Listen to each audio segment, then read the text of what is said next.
Қалайсыздар? Бүгін бізде келесі кезекті мастер-класс шоппер тоқуға. Бізге ол үшін жіп керек болады. Мен ярнард джинс жібімен тоқимын. Және крючок номер 3-ші крючок.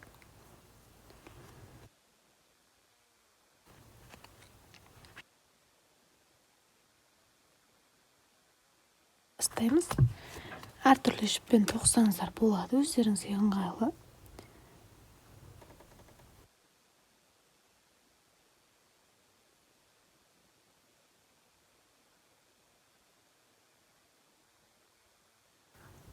Осылай бастап аламыз.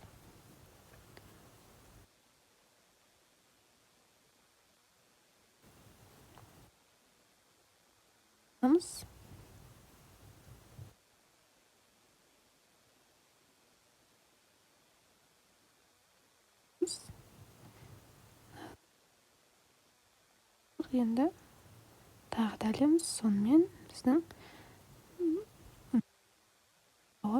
және осылай қысып жібереміз.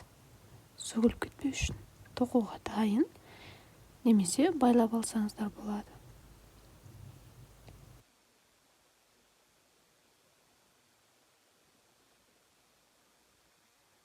Алсаңыздар да болады.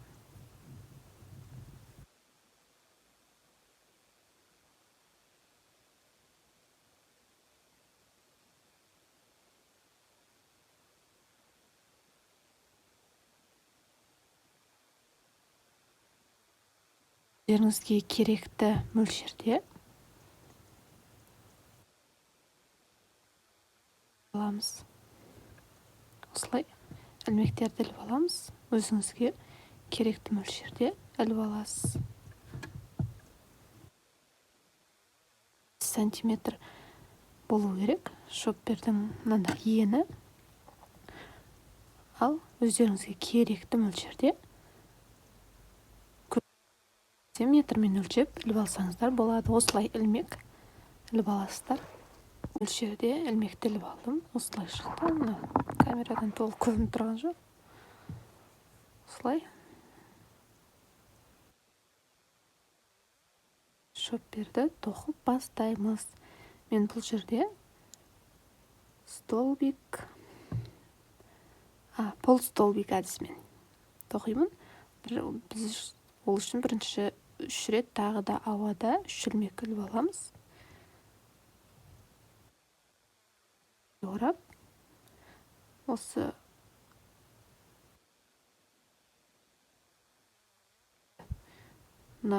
жерден тоқып бастаймыз. Қатарды көтеріп алу үшін керек болады. Түсінбей қалсаңыздар, жаңа аяқтаған жерден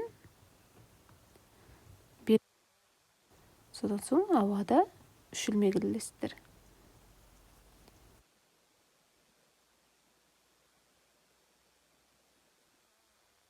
Жерден крючогымызды кіргіземіз, жібімізді іліп аламыз. 3 жіп пайда болды, содан шығарамыз.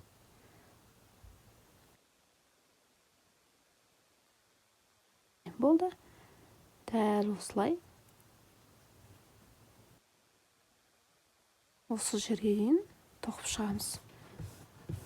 Осы жерге дейін полстолбик. Крючогымызды жіпке ораймыз. Ілмегімізден ілмек аламыз. Осылай 3 жіп пайда болды. Крючокқа жібімізді орап, дәл осылай шығарып аламыз. Мұқият қарап үйреніп алыңыздар.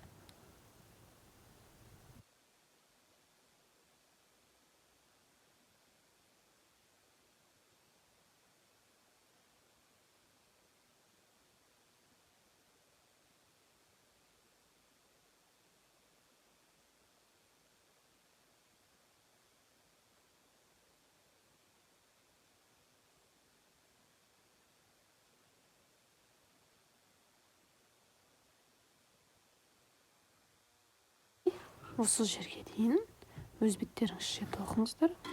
Содан соң осы жерде көбейтетін боламыз.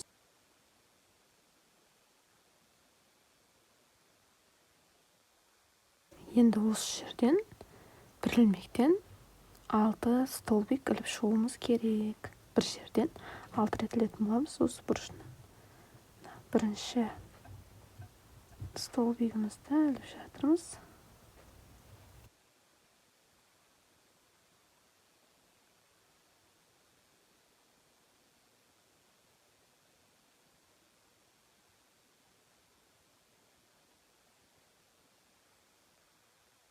Екінші.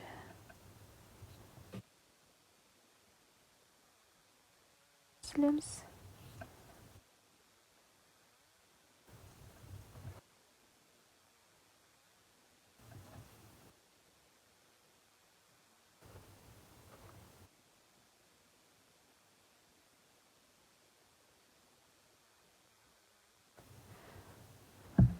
Енді осы жерге дейін өзгеріссіз тоқимыз, дәл жаңағыдай. Баған ілмекті арасына білдіртпей тоқып жүруге болады.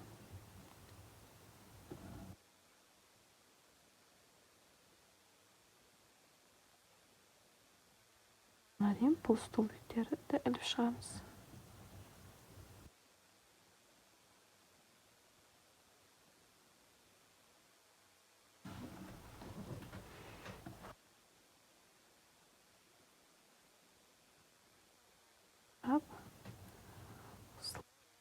Жағамыз қатардың соңына дейін.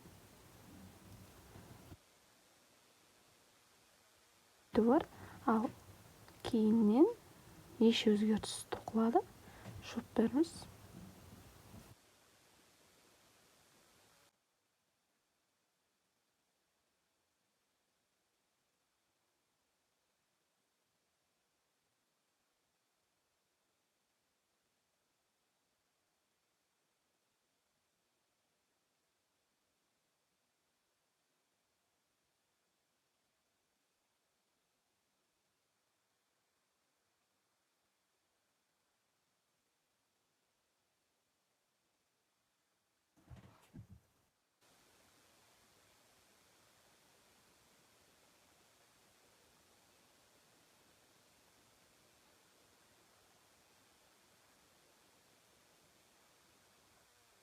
Алдық. Дәл жаңағыдай осы жерден де бір жерден 6 рет ілетін боламыз. Бір ілмектен 6 столбик іліп алатын боламыз. Осылай басы және аяғы. Ал осы жерден 6 столбик ілеміз.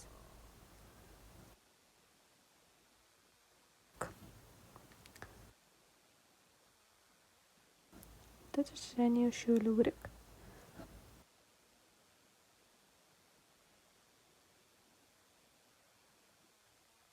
Енді бірінші және соңғы столбиктерді қосамыз. Ол үшін осылай.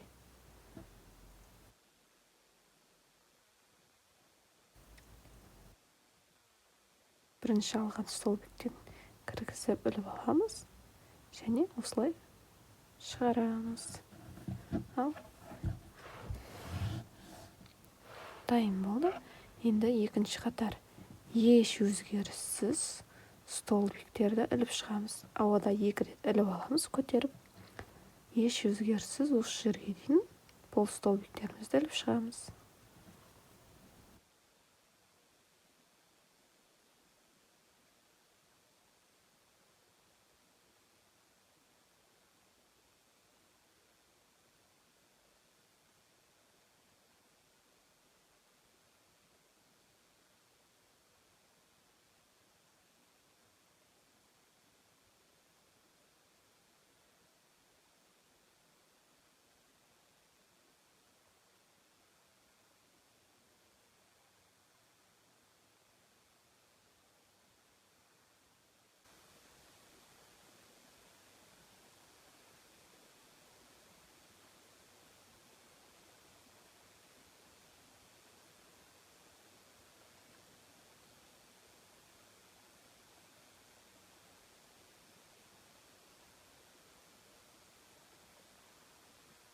Қандай қосу болмайды.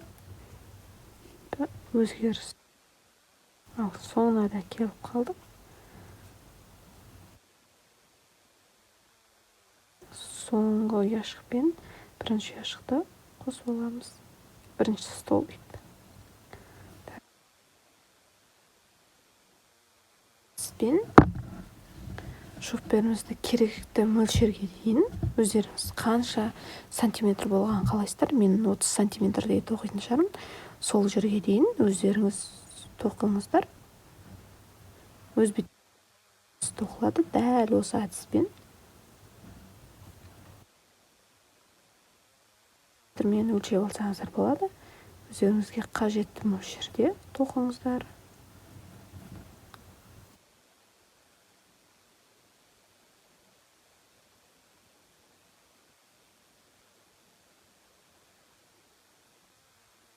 Жалғасады.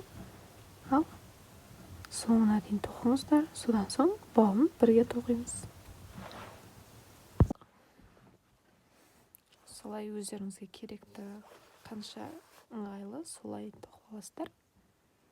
Менде 30 сантиметр шықты ұзындығы. Қазір мына жерде толық көрінмей тұр. 30 сантиметр шықты. Енін өлшейміз.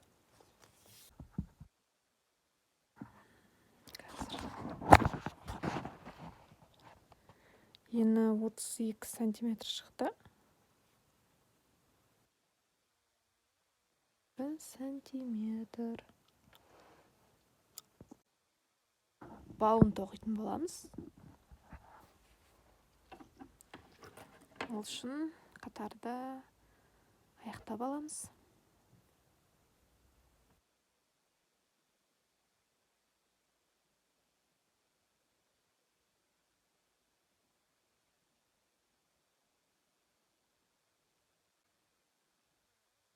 Бауын тоқимыз. Қай жерден бауын шығарамыз, сол жерді белгілеп аламыз. Тоқимыз. Енді қай жерден тоқимыз, сол жерді белгілеп алатын боламыз.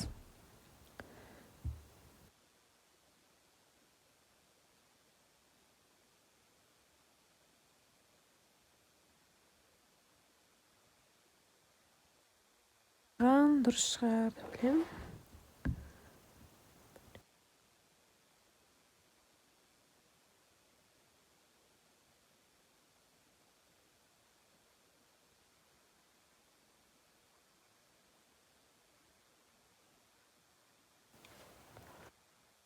Да. 16 столбиктен кейін бауын шығарайын деп жатырмын. Дұрыс болатын сияқты.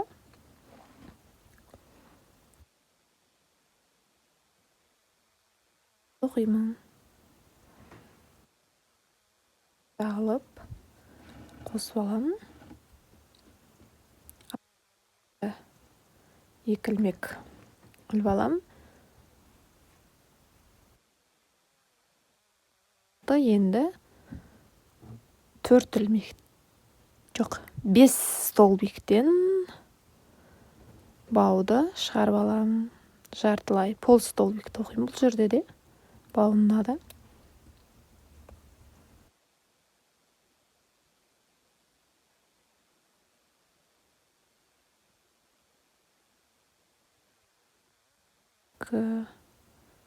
Төртеу, енді соңғы 5-ші столбик тоқып алдық.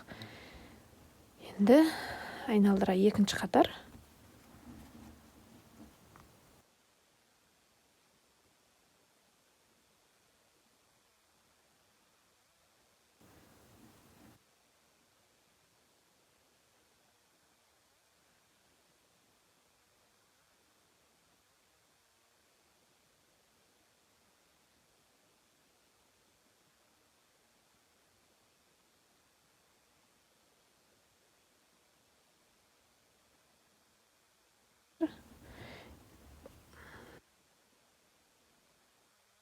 Керекті ұзындықта бауын тоқып аламын. Сонымен шопперіміз де аяқталып қалады. Ол бірінші жағына, кейін екінші бетіне тоқитын боламын бауды. Міне, бауым шығып келе жатыр. Енді өзіме керекті ұзындықта тоқып алатын боламын. Өздеріңіз өз беттеріңізше тоқыңыздар ары қарай.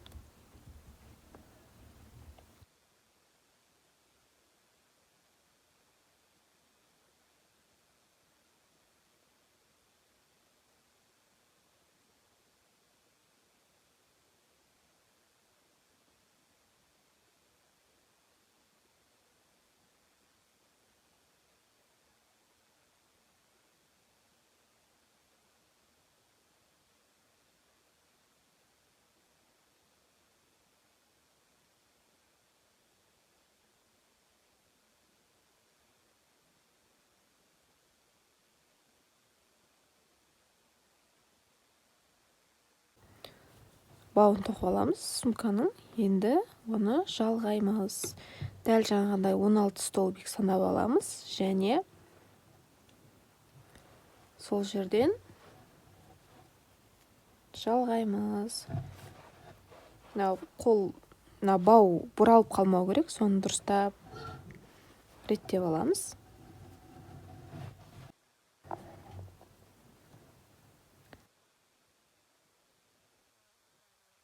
Жалғаймыз бауды.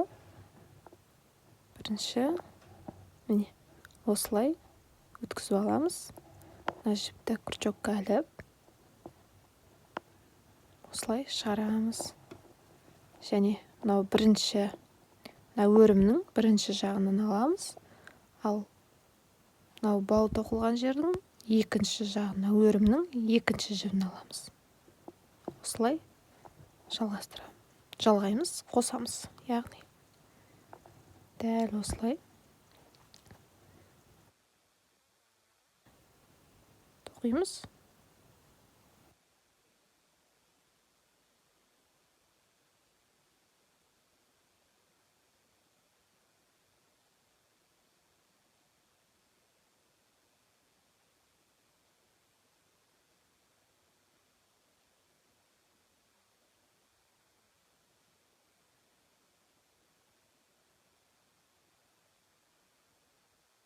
Бауын өздеріңізге қай ұзындықта ыңғайлы соған қарап тоқыңыздар.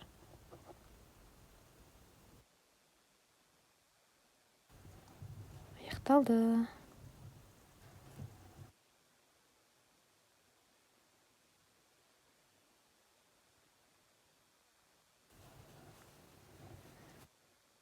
Қойымызды бауда айтуды ұмытып кетіппін.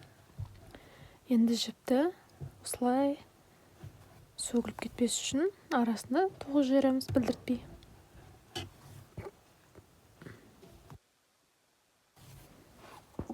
Осындай шоппер шығады. Енді бұның қалтасы мен аюды келесі мастер-класста тоқуды үйретемін.